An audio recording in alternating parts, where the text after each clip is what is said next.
be a bright, bright, sunshiny day.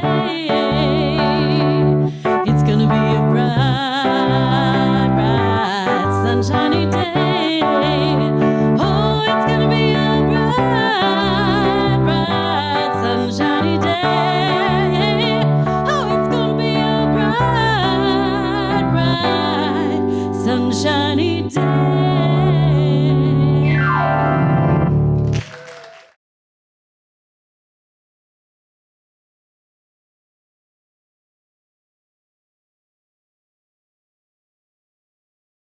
And so we're talking about a clean slate, and I think I've said before that I was on the committee that planned the theme for this year, and then we planned the themes for the month, and then we planned the talk titles for each week.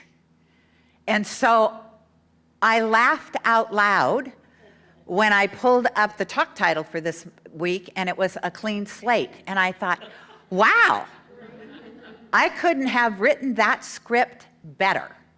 And yet it amazes me how that happens week after week. That something within what we created a year ago has meaning and significance to what we're doing today. Because we're not the only community that has gone through a big change over the past year. There are people selling buildings that they've had for 50 years. And so this clean slate is something that we're all going through. And it's magnificent, and yet you kind of ask yourself, how do I do that? What does that mean? And so I'm going to walk you through. First of all, I'd like you to think of an area in your life that you might want or desire a clean slate. Could be a relationship that you're like, it's time to say goodbye to that. It could be that you want to move your house. You want to buy something new. You want to live in a new neighborhood. Maybe you want to remodel your house. Maybe you just want to release some books. Remember those environments I talked about, I think about 6 months ago? I think there's 7 that we have in our life. There's our career, there's our relationships, there's community, there's finances, fun and recreation. Not going to think of the 6th and 7th one, but there's different environments. And what the person said when I took that class with him was that if you have one environment that's a little mucky, that you should probably pay attention to it. It could be as simple as you walk in your house and every day you look at a picture on the wall and you know it's just a little bit wonky, but you never take the time to just walk over and go, eh. And here's the thing with a little bit wonky. It messes with your energy.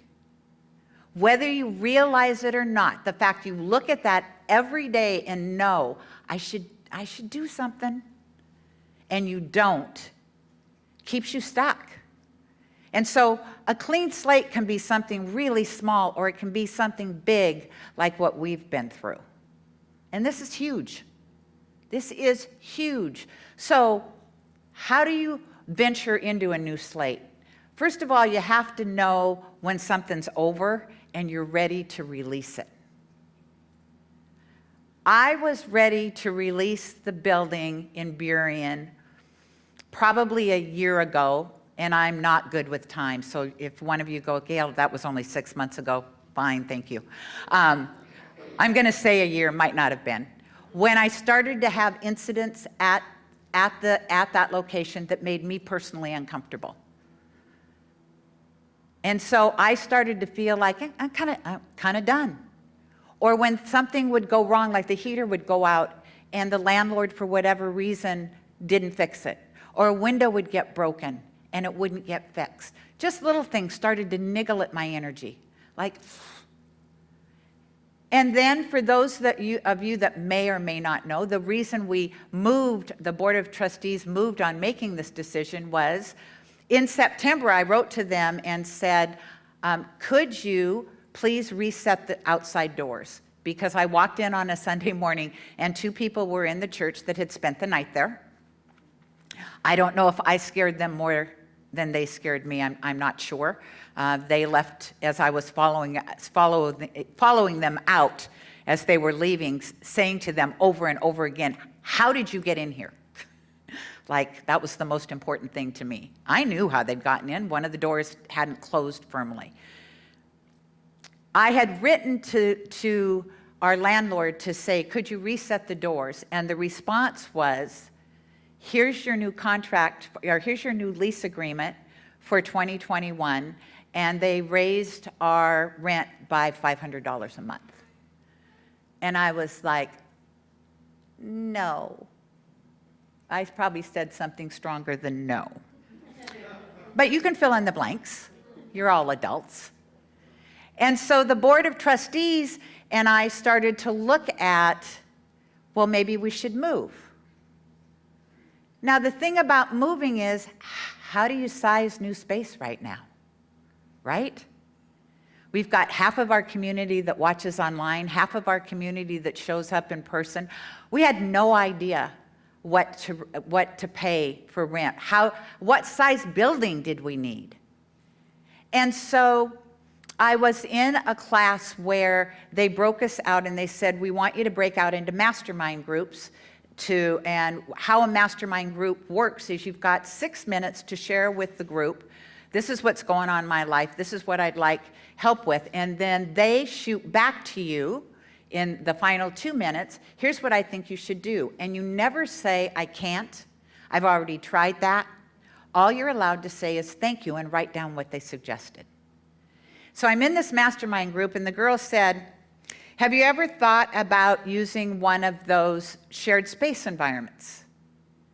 You know, that people use for meetings and you know, like conference rooms. And I wanted to say, you know, we don't want to be in, can't say anything, just write it down.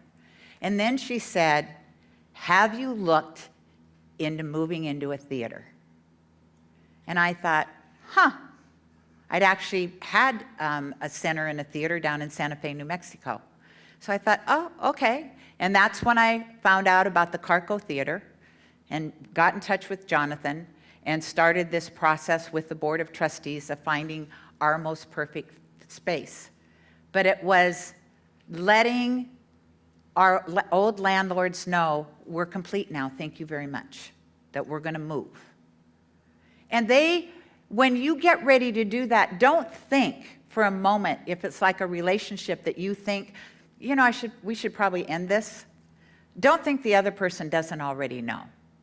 Everybody has said to me, well, what did they say when you told them? Thanks for letting us know. Literally, this is what they said. Thanks for letting us know if anything changes. They said, thank you. If anything changes, just let us know. They were ready to have us out of the building, right? And so it was that it's time to move on. And so then you do a release. You let go, right? Now, as many of you know, because I thanked Courtney and Lori Ann every single Sunday, we did a lot of release in that building as far as stuff. When you're in a building for 10.5 years, you accumulate a lot of stuff. And I want to thank this community for those of you who came by and said, I'll take that stuff. Because, you know, somebody else's we're ready to release is somebody else's treasure, right? Absolutely. In fact, I saw chairs along the side of the road when Paul and I were walking, and I was like, whoa. And he was like, no. We don't need more furniture. We certainly don't need furniture that's been sitting out here. We don't know where it's been, but anyway. But some people can look at something that I may look at and say, oh, that's it's got a leg broken or it's chipped or whatever. And you get somebody that has a vision that says, I can paint that. I can do this to that chip or that or whatever. And what I saw in the chair was, wow, you could resand them, paint them. The leather looked good. And my husband was thinking, she's got all this vision and I'm going to be doing all the work. No, walk by the chairs. Because that's the truth. I used to do that stuff and now I have Paul.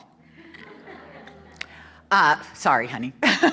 But so you let go. You let go of things. And then last Sunday, if you had an opportunity, we did a ritual at the building to let go of the building. And when you let go of something, it's not like you're saying, I don't want to carry any of this history with me, right? We walked the labyrinth. We did a releasing ceremony. What it was a way to say goodbye to something that has been part of our life for 10 and a half years. Have any of you ever been through a divorce? Or have you been through a breakup with somebody, right? When you break up, there are things that you learned in that relationship, no matter how great it was or how junky it was. There are things that you learned about yourself that you're going to take with you.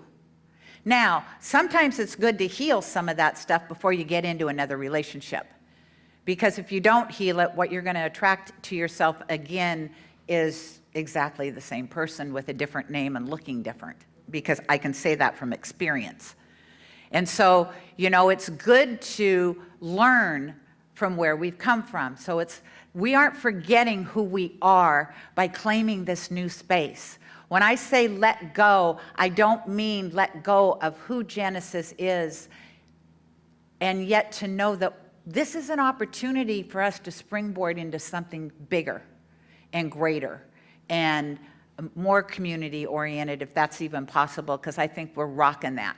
But it is an opportunity for us now to shift, because we're not only in a new space, we're in a new community. We were in Burien, we're in Renton now. That's a different community. And if you didn't notice when you drove up, we share a parking lot with the Renton Community Center. So how convenient is it going to be to do Gifts of Love next year? Right? It's going to be right there. Or anything else we choose to do there. So it's a letting go. And in the process of letting go, you have to start to envision what it is that you have in your heart of hearts, what it is that you want to be. Who do we want to be as a community? I got a new keychain. On one side it says Rev Gayle. On the other side it says Badass Minister.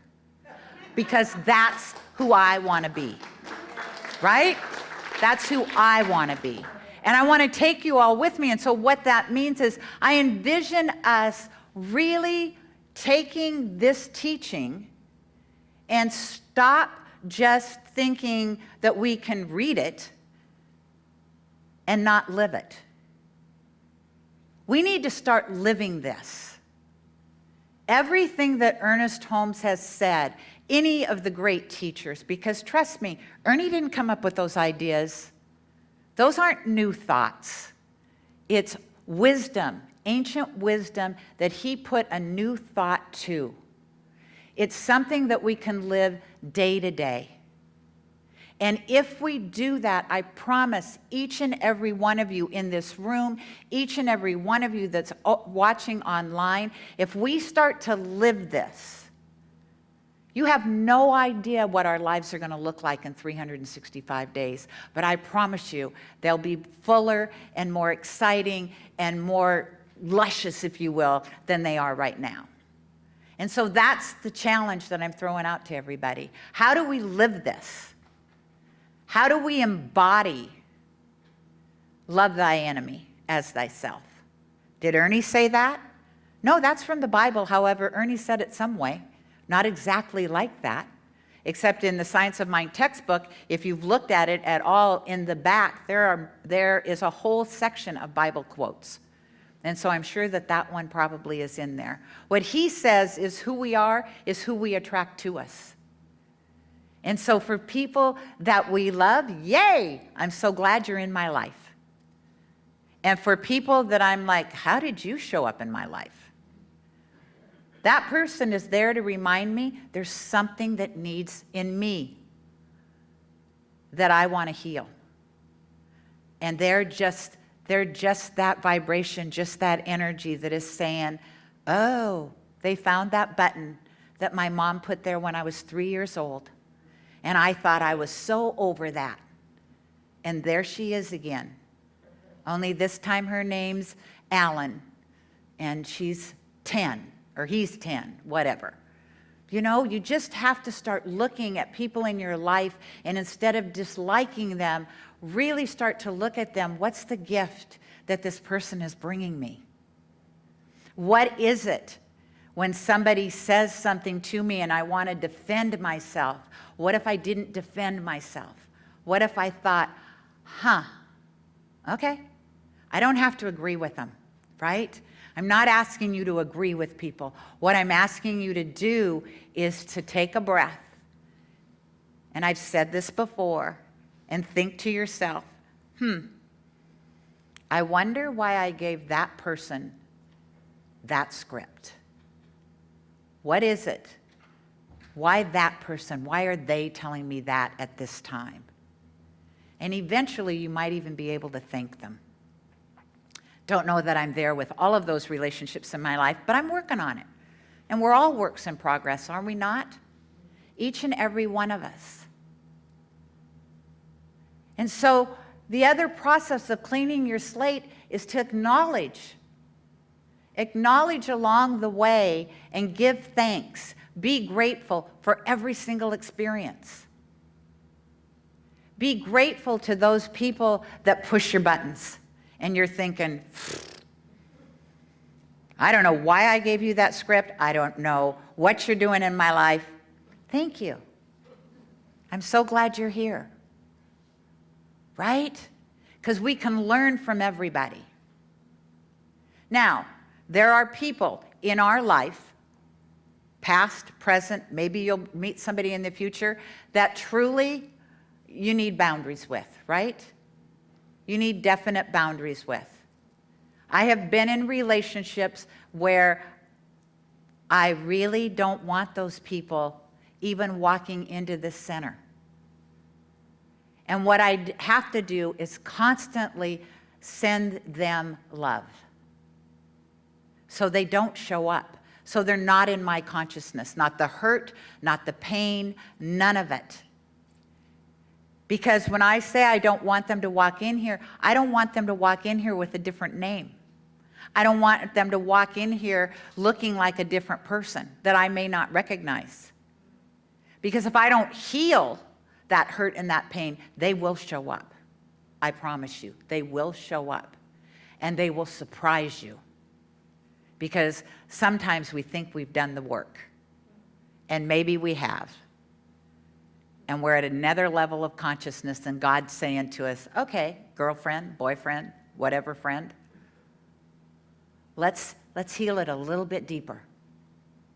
Let's dig a little bit deeper. And so just acknowledge along your path what's good, what's ready to be released, what you're bringing with you. And then nurture. Did you notice, by any chance, that I just spelled clean? Anybody? Okay, never mind. I didn't do that for you, by the way. I did that for me because it's really easy if you have an anagram when you're speaking to remember what you want to talk about. Rather than me constantly going over here like, I forgot. So, nurture yourself. Do your spiritual practices. I know that sometimes life gets really, really busy, right? We're like, I don't have time. I don't know about you guys, but I do know that my spiritual practice is one of those things I religiously do every day until that day I don't. That day that comes up that, oh, I'm too busy. You know, I've got all this stuff that I have to get done, and I need to get done before this meeting happens, and before that happens, and before this happens. My whole day will go, and I haven't done my spiritual practice. Do any of you get up in the morning and forget to brush your teeth? Yeah. Okay, but not when you go out in public, right? Yes, Karen, I have those days too. But you know what I'm saying? We all have time. Silence. If you don't have, 10 minutes while you're brushing your teeth, be silent and just listen. Nobody says you can't do your spiritual practice in combination with something else. You drive to work, don't turn on the radio. Do your affirmations all the way to work. I am so happy and grateful that I get to drive to work today. Yahoo! I was today. Yahoo! So just own that. You have time. We all have time. What I've decided is I could probably, and I'm doing much better, but I could probably give up those 2.5, 3 hours that I sit down in the evening from 6 until 9 o'clock and watch TV. I don't know. Maybe I could do my journaling then. Not that I'm going to give up TV totally. I am not that, whatever. The what? Yeah.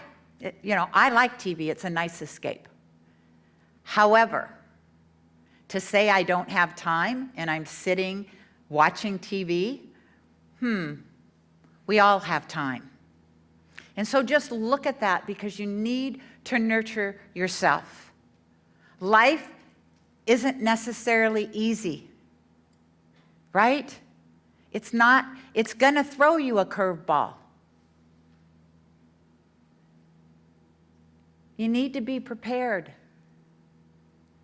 And when you have a spiritual practice, you're prepared for anything life throws at you. I promise.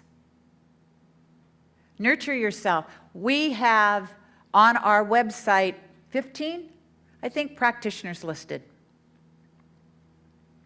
If you get stuck, you could call any one of them and say, could you pray with me right now? And there is not one practitioner out there that would say to you, no, I'm sorry, I'm too busy. They would stop whatever they're doing and they would pray with you. Is that a practitioner session? Absolutely not. But every single one of us would stop and pray. You know why? Because if you're calling me or another practitioner with something that you need prayer for in your life, whoever you call, I promise you, they do too. That's why you picked them. You might think, I don't know why I'm calling Anna today. It just felt right. In the middle of Anna's prayer, I promise she'll say to herself, oh, that piece of that prayer, that was for me. That's why I did that. And so I invite each one of you to look at the areas in your life and what is it that you are ready to end. And it could be, like I said, it could be, I'm just going to go through my closet.